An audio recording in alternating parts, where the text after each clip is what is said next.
उनका बारूद खाना हुआ करता था। यहाँ पर उनके मंत्रीगण वगैरह बैठा करते थे। उस समय का नेचुरल तरीके से बनने वाला एसी का सिस्टम हुआ करता।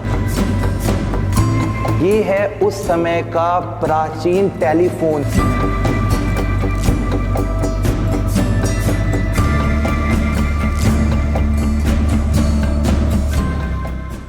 नमस्कार दोस्तों, मैं हूं विक्रम और आज मैं आपको दिल्ली से सीधा लेकर आ गया हूं ग्वालियर एमपी के अंदर। और इसका जो इतिहास है वो अपने अंदर ऐसे साक्ष्यों को छुपाया हुआ है जिसका संबंध सीधा 3000 साल पुराने अवशेषों के साथ में भी जुड़ा हुआ है। लेकिन दोस्तों ये वाला किला बहुत ही बड़ा है, इसीलिए हम इस पूरे किले के काफ़ी सारे भागों में इसकी वीडियो को पेश करेंगे।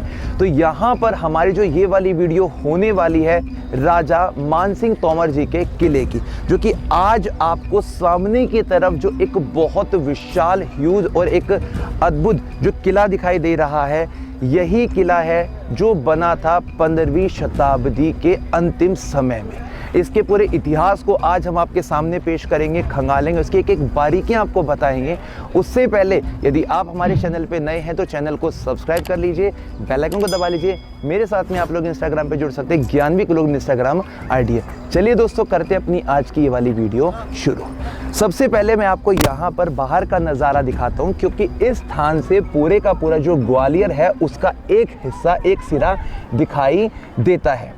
इसके अंदर काफ़ी खूबियाँ ये बनी है कि जब कभी भी किसी ने भी दिल्ली के ऊपर अपनी सत्ता काबिज की तो उन लोगों ने भी यहाँ पर अपना अधिकार भी किया और यहाँ पर भी उन्होंने अपना एक साम्राज्य स्थापित किया। और यहाँ पर ऊपर की तरफ जो आपको छतरियाँ दिखाई दे रही हैं, किसी समय ये कॉपर की हुआ करती थी, लेकिन जब यहाँ पर इब्राहिम लोधी 1523 के समय में पहुँचा तो उसने यहाँ पर बहुत बड़ी मात्रा में लूटपाट की और यहाँ के जितने भी कीमती हीरे मोती थे या जो भी यहाँ का धन था उसको यहाँ से लूटकर लेके चला गया था। राजा मानसिंह तोमर जी थे, उनके वंशजों का 1398 के समय में बताते हैं कि तोमर शासनकाल का ग्वालियर के इस किले पर अधिकार हो गया था। तो काफ़ी सारे राजा बने, लेकिन उनमें से जो सबसे ज़्यादा प्रभावी राजा थे उनका नाम है राजा मानसिंह तोमर जी, जो 1486 के समय में अपने सत्ता पर आए थे।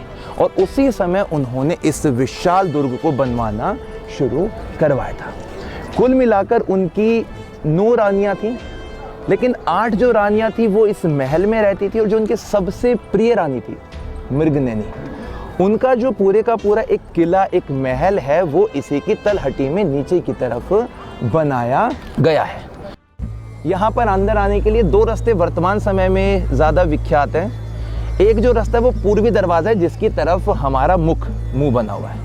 आप देख सकते हैं नीचे की तरफ से कैसे लोग ट्रैक को पार करते हुए, कुल मिलाकर 5 दरवाजे बनते हैं यहाँ पे। जिसके बाद में अंतिम जो दरवाजा इस किले में प्रवेश करने का है वो हाथी दरवाज़ा है, यानी कि गजराज। जिस वक्त यहाँ से राजा जाया करते थे तो वो हाथी पर सवार होकर नीचे की तरफ जाते थे। और ये पूरा विशाल दरवाज़ा बना हुआ है। इसी के साथ में यहाँ पर आपको राजपूताना शैली, हिंदू शैली भी आराम से देखने को मिलेगी। कुछ चमकदार पत्थरों का इस्तेमाल भी यहाँ पे किया गया है, जो ग्लेन स्टाइल यहाँ पे लगाई गई है, नीले रंग की, पीले रंग की, लाल रंग की, ब्लू कलर की, जो इसकी शान और शौकत को, इसकी सुंदरता को और भी ज़्यादा बढ़ा देती है।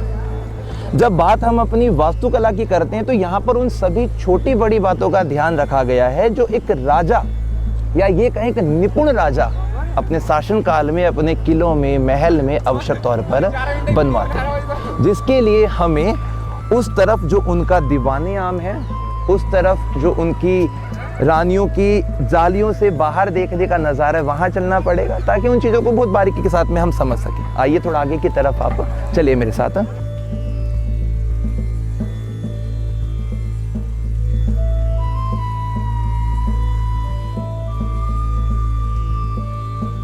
देखिए, जो अभी पूरे का पूरा ग्राउंड देख रहे हैं, ये दीवाने आम है। दीवाने आम का मतलब जिस समय राजा जी यहाँ पर अपनी किसी भी प्रकार की समस्या जो लोगों को होती थी उनको सुलझाते थे, उसको सॉल्व करते थे, तो यहाँ पर वो लोग इकट्ठे होते थे।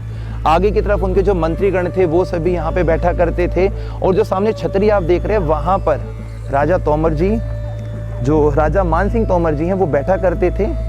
और इसी के सामने वाले हिस्से में हम कुछ बारीकियों को पकड़ते हैं। सबसे पहले आप देख सकते हैं बाहर की तरफ से ये आपको 2 और 3 मंजिला इमारत दिखाई दे रही होगी। अब हम इसके जो नीले पत्थर हैं उनको थोड़ा सा देखने की कोशिश करते हैं। सामने आपको जो बत्तख दिखाई दे रही है, ये जो बत्तख पीले रंग की बनी हुई है, ये लक्ष्मी जो माता होती है उनका वाहन होती है ये, और समृद्धि उन्नति के लिए भी इसको इस्तेमाल में लाया जाता है। यदि हम इसके सबसे ऊपरी जाली वाले हिस्से को देखने की कोशिश करते हैं जहाँ पर हाथी बने हुए हैं, ये जो हाथी हैं ये ताकत, पावर को दिखाते हैं, यानी कि जो ताकतवर हाथी होते हैं उनको शो करते हैं। और इसी प्रकार से यदि मैं आपको थोड़ा आगे की तरफ लेकर आता हूँ और सामने की तरफ एक शेर बना हुआ है, टाइगर बना हुआ है, जो कि एक्टिविटी को दिखाता है। और उसी के लेफ्ट हैंड की तरफ केले की पत्तियां भी आपको पीले और हरे रंग में जाली के ऊपर छपी हुई दिखाई दे रही होंगी।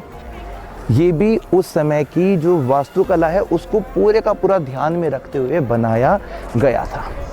लेकिन दोस्तों कुछ बारीकियां हैं जो यहाँ की जालियों में मैं आपको दिखाता हूँ। ये जो आपका सेकंड बीच वाली जो लेयर है, ये इसमें आपको कुछ जालियां दिखाई दे रही होंगी। ये जो जालियां हैं इसके जस्ट पीछे वाले हिस्से में उनकी जो रानियां थी वो बैठी रहा करती थी और बाहर जो भी नज़ारा होता था उसको देखा करते थे वो लोग। ये उनका बारूद खाना हुआ करता था, नीचे की तरफ बना हुआ है ये, और आज इसके अंदर जाना तो खैर वर्जित है, मना है। यहाँ पर उनके मंत्रीगण वगैरह बैठा करते थे। ये जो पूरी की पूरी छतरी बनी हुई है, इसकी थोड़ी वास्तुकला को हम समझ लेते हैं। देखिए इसके पिलर को कितनी बारीकी के साथ में तराशा गया है, इसमें पच्चीकारी की गई है, नक्काशी बनाई गई है, और ऊपर वाले हिस्से में भी आप देख सकते हैं फ्लावर बनाए गए हैं।